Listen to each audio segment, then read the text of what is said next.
By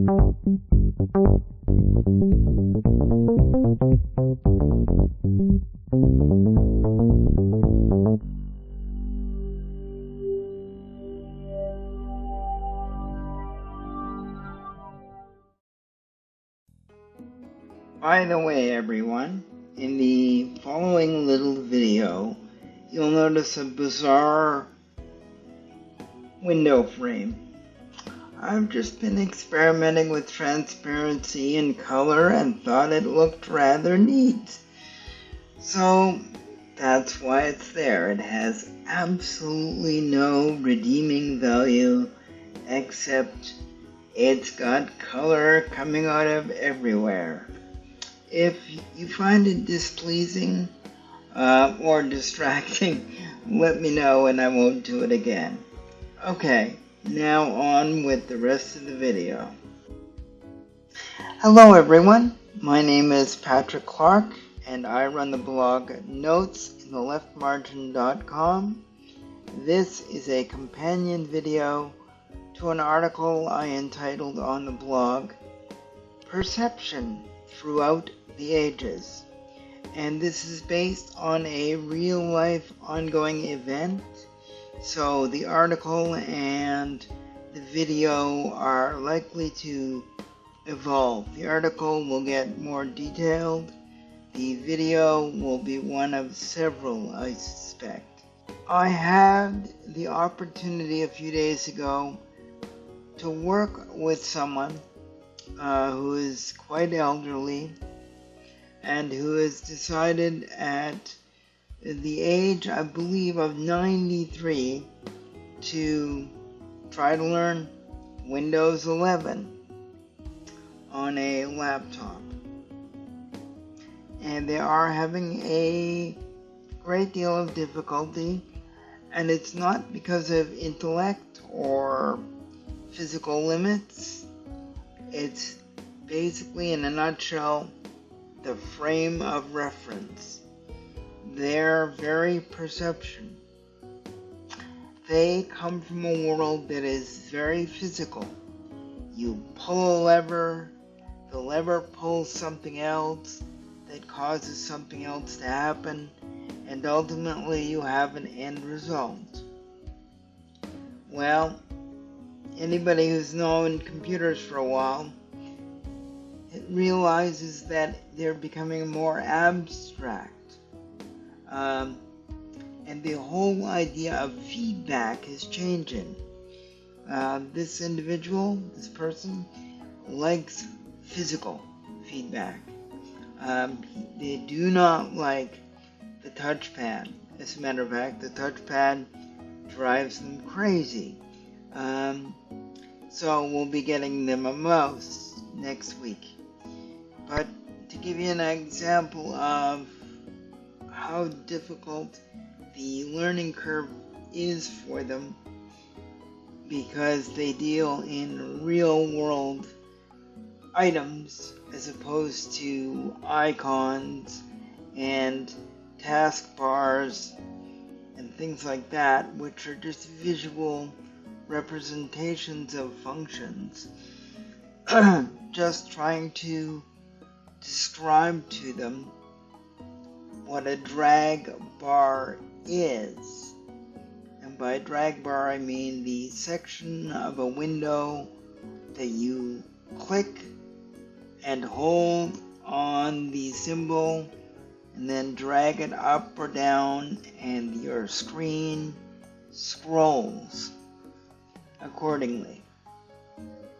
When you think about it, that's very abstract and has very little physical component. It's not a handle you can grab. It's basically a rectangle that we've said you are a drag bar. Similar things with the taskbar.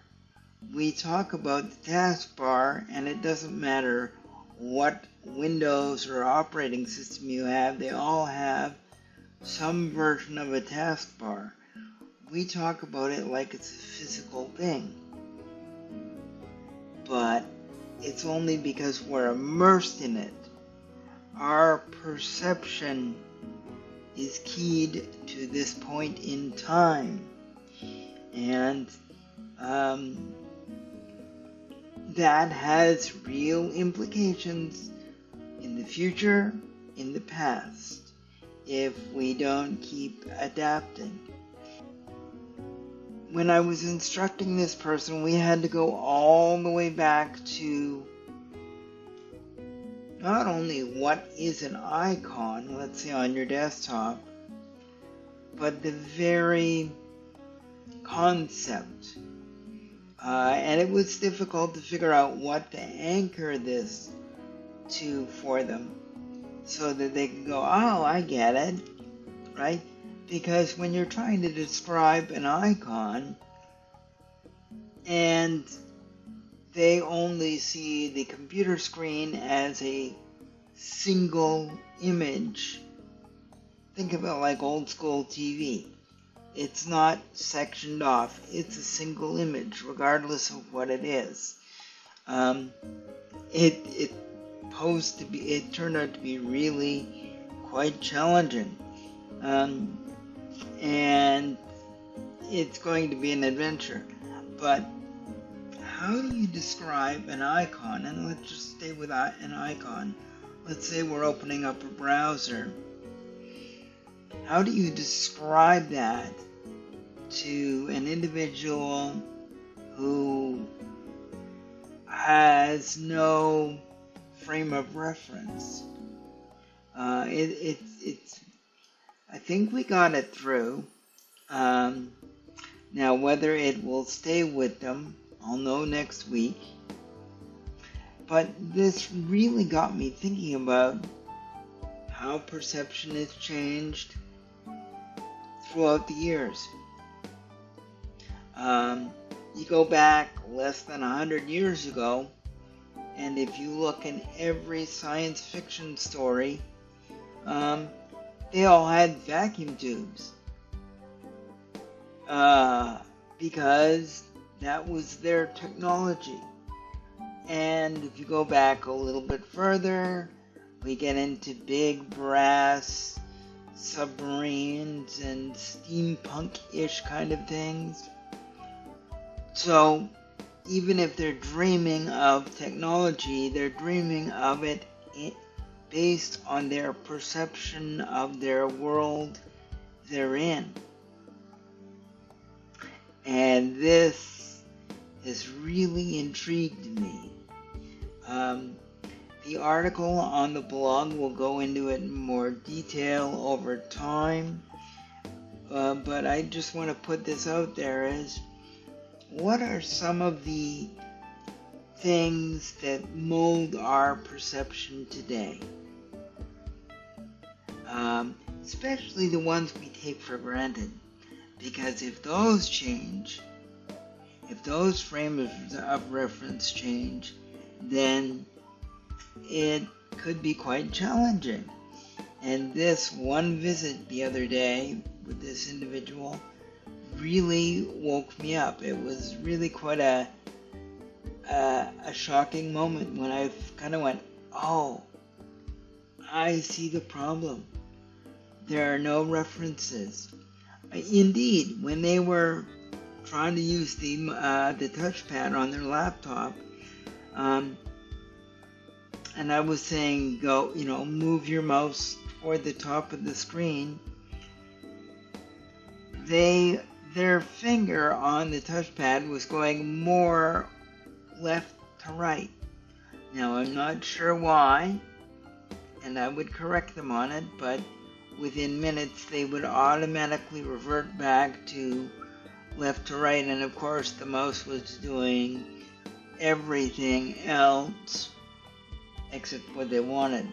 It was a similar thing when I would point to sections of a window, like the close icon, the X, because they didn't see that as separate from the rest of the image, right? And so this really is going to be an interesting endeavor, and I hope to have several articles or maybe just one big super article on this as we progress through it and we see where it comes out. Hopefully, I can get them to the point where they are using their computer and they've expressed an interest on using YouTube. So that's kind of one of our goals. And we'll see where it goes. But stay tuned, there'll be more next week.